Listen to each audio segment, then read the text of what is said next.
Hello student, कैसे हैं आप सब। उम्मीद करता हूं आप सब अच्छे होंगे, मस्त होंगे, बेहतर होंगे, आपकी पढ़ाई भी बेहतर चल रही होगी। आज का जो हमारा हिंदी में बच्चों महादेवी वर्मा जी की साहित्यिक परिचय निम्न बिंदुओं के आधार पर दो रचनाएं, भाषा शैली, साहित्य में स्थान।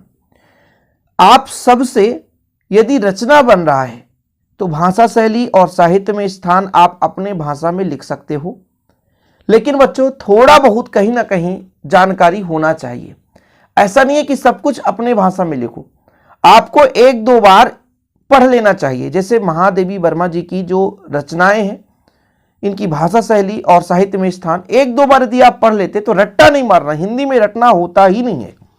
आप अपने भाषा में यदि एक दो बार पढ़ लेते हैं तो भाई साहब फिर उसे आसान भाषा में लिख सकते हैं। तो सबसे पहले बात करते हैं रचनाओं के बारे में। रचनाओं को कैसे आप ट्रिक में याद करोगे, ठीक है, रचनाओं के बारे में आप चर्चा करोगे बच्चों। तो नीरजा नाम की लड़की थी। कौन? नीरजा नाम की लड़की थी। संध्या के समय में, संध्या के समय में, ठीक है, नीरजा नाम की लड़की थी। संध्या के समय में दीप जलाकर उसे निहार रही थी, दीप जला रही थी, और दीप जलाने के बाद उसे जब बारीक से देख रही थी, मतलब निहार रही थी, अर्थात इसको हम निहार बोलेंगे। नीरजा नाम की लड़की संध्या के समय में दीप जला रही थी, दीप तो जलाएगी कोई लड़की है तो उसमें से किरण देख पाई। जैसे भाई प्रकाश किरण निकलती है ना, उसी प्रकार से दीपक से भी प्रकाश किरण निकलती है। जब दीप जलाते हैं तो प्रकाश किरण के रूप में निकलती है। किरण को बोलते हैं रश्मि, रश्मि यानी किरण, ठीक है। तो ये चीज, इन ट्रिक से आप लोग रचना याद कर सकते हो।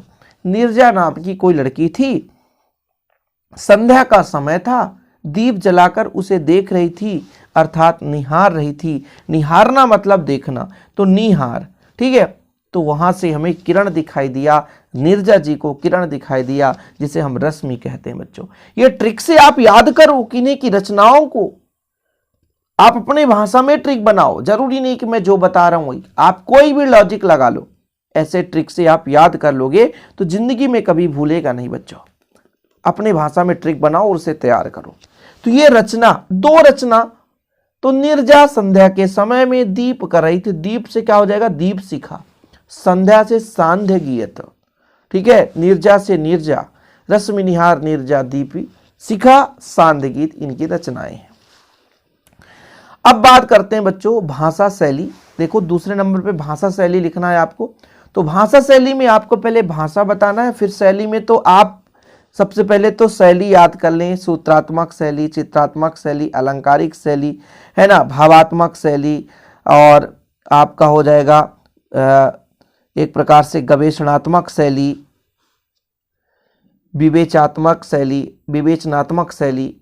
तो इस प्रकार से शैली आपको थोड़ा सा याद रखना पड़ेगा, और इसके अलावा आप अपनी भाषा में नहीं लिख सकते बच्चों। तो सबसे पहले तो आप भाषा लिखेंगे। भाषा में यदि आपसे कुछ नहीं बन रहा है तो एक लाइन तो बढ़िया सा लिख सकते हो कि महादेवी वर्मा जी की जो भाषा है अत्यंत उत्कृष्ट है, सहज है, सरल है, सशक्त है, समर्थ है। मतलब महादेवी जी की जो भाषा है अत्यंत सरल एवं सहज है। आपको बराबर अंक मिलेंगे, ये मत सोचना। अत्यंत सरल और सहज है। इन्होंने अपने भाषा में संस्कृत शब्दों का भी प्रयोग किया है, साथ में कुछ अंग्रेजी शब्दों का सहजता से प्रयोग किया है। जब इनकी काव्य रचना देखी जाती है तो उसमें मुहावरों का भी बहुत ही सुदृढ़ प्रयोग किया है। अंग्रेजी शब्दों का सरलता से प्रयोग करते ही उर्दू और फारसी का भी इन्होंने अपने काव्य में सुंदरता से प्रयोग किया है। देखो कितना सिंपल तरीके से आप अपने भाषा में समझो ना। शिक्षक भी यही चाहता है कि बच्चा रट के आया है, क्या केवल किताबी नॉलेज से लिखता है? ऐसा नहीं है, आप अपने भाषा में लिखो। किसी की भी भाषा लिखनी हो तो ऐसे ही लिख दो कि भाई महादेवी वर्मा जी का लिख रहे हैं तो महादेवी जी वर्मा जी का जो भाषा अत्यंत उत्कृष्ट है, अत्यंत सहज और सरल है। इन्होंने अपने काव्य साहित्य में संस्कृत भाषा को अपनाया है। कुछ उर्दू और फारसी शब्दों का प्रयोग कर काव्य को सुदृढ़ बनाया है। अंग्रेजी शब्दों का भी सहजता से प्रयोग किया है। इनके काव्य रचना में मुहावरों का प्रयोग देखने को मिलता है अपने भाषा में। हालांकि मैं जितने बार समझाऊंगा मेरा भाषा बदल जाएगा। जरूरी नहीं कि मैं रट्टा थोड़ी ना मार के आया हूं कि रट के आया हूं बस यही शब्द बोलना है, ऐसा नहीं है बच्चों। महादेवी जी वर्मा जी कहीं ना कहीं काव्य रचना की। उन्होंने अपनी भाषा सरल रखा, अत्यंत सहज उत्कृष्ट भाषा रखा, शुद्ध रूप से संस्कृत साहित्य शब्दों का प्रयोग किए। संस्कृत भाषा में इन्होंने अपने कई सारे अनुवाद किए। साथ में उर्दू फारसी लोक प्रचलित शब्दों का प्रयोग किया, अंग्रेजी शब्दों का सहजता से प्रयोग किया, है ना। अपने काव्य रचना में मुहावरों का भी प्रयोग करने को देखने को मिलता है। ठीक है बच्चों, समझ में आ गया भाषा।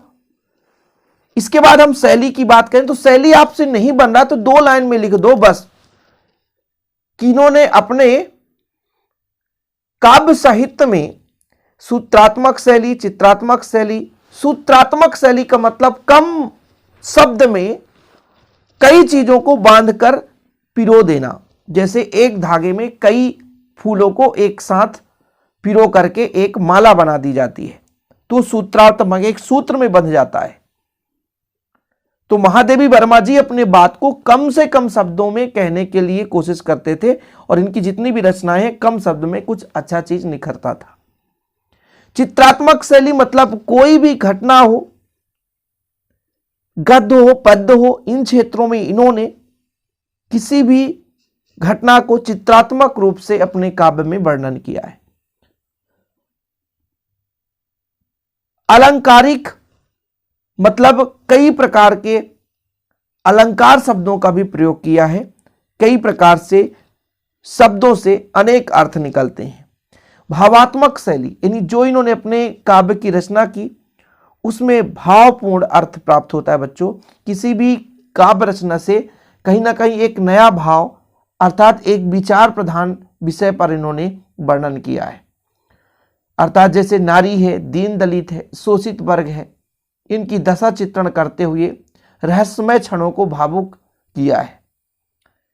तो इस प्रकार से आपको ये डिटेल यदि नहीं तैयार करना है तो आप इतना तो लिख ही सकते हैं कि महादेवी वर्मा जी के काव्य में सूत्रात्मक शैली, चित्रात्मक शैली, अलंकारिक शैली, गवेषणात्मक शैली, भावात्मक शैली, विवेचनात्मक शैली का प्रयोग हुआ है जो कि देखने को मिलता है।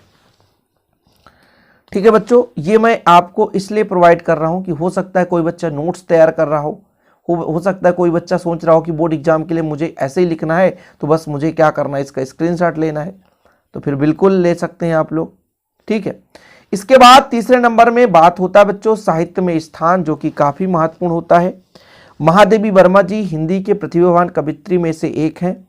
मतलब प्रतिभावान मतलब इनकी बहुत सारे ऐसी रचनाएं हैं जो इनकी प्रतिभा को प्रदर्शित करती हैं।